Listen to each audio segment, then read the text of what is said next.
Richa for their wonderful speech. The last prepared speaker for tonight is Youth Leader Anna Jacob, a friendly ninth grader with a positive outlook. The title of her speech is Drops That Make an Ocean. Drops That Make an Ocean by Youth Leader Anna.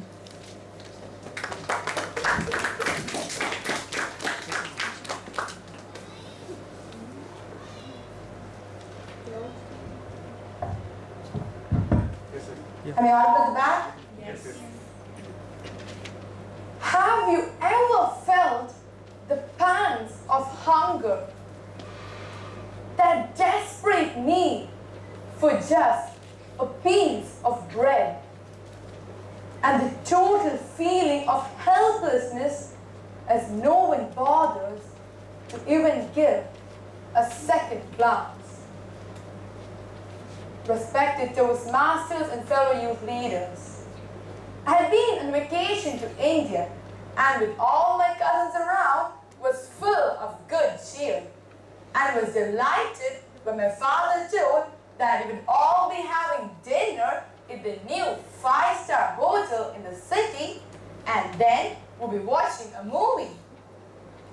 As we parked our car and happily walked towards the majestic hotel, admiring its lightings and decorations, my attention for a moment was drawn to a skinny little boy in the street with dirty clothes, chewing at his fingers in his left hand as though to overcome his hunger, and with the other hand desperately pleading for a morsel of food. No one seemed to bother, and neither did I. Soon, we were in the beautifully decorated Chinese restaurant. The ambience was great, and the menu boasted of all kinds of mouth-watering dishes.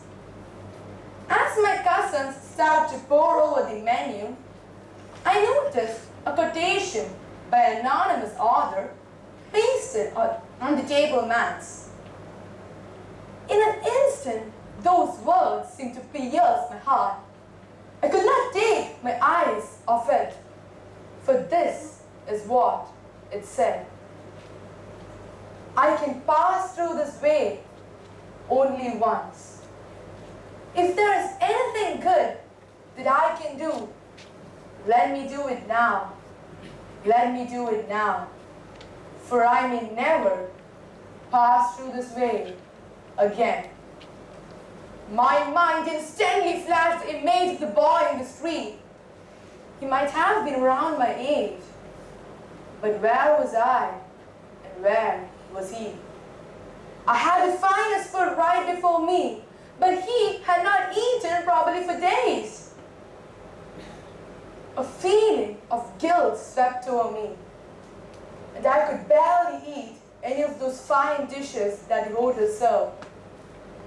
Soon after dinner, I told my father, please, let's buy some food for that poor boy in the street, so that at least today he may sleep well with his stomach full. We walked out of the hotel and moved towards the street where the boy had been. But he was now across the street in front of a tea stall, pitifully holding on to both of his hands and crying out loud.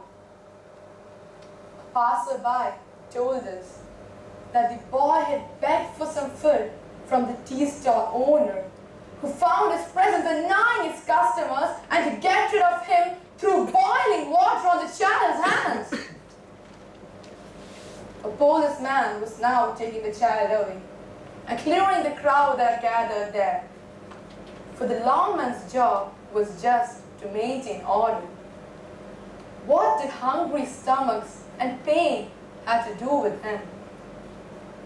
We stood shocked, unable to do anything, and quietly left for our home.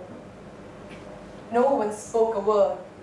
The child's pitiful cry seemed to be all around us. That night, I couldn't sleep. The boy's burned hands seemed to clog my vision. He had awakened in me a spark that lighted up my responsibilities as a citizen of the world. I had to do something. The next day, my family and I made a pact that at all major family events, birthdays, wedding anniversaries, festivals, we would all contribute a bit of our earnings to someone who is in need. So on my birthday, our bit would go to a girls' orphanage. On another occasion, it would be to a home for the physically disabled. Over the years, we've added more days and created more opportunities to serve in our own little way. We know these are just tiny drops, but it is these drops that can make an ocean of compassion. Dear youth leaders, let those ideals of goodness and compassion grow within us, that we learn to recognize and give out our bit to someone who comes to us in need. It could be a weak classmate needing our help, a poor boy in need of books, clothes, or just a kind word.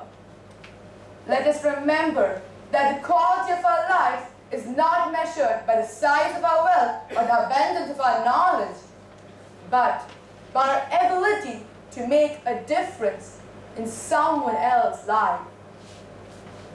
As a wise man once said, I can pass through this way only once. If there is anything good that I can do, let me do it now. Let me do it now. For I may never pass through this way again. Over to you.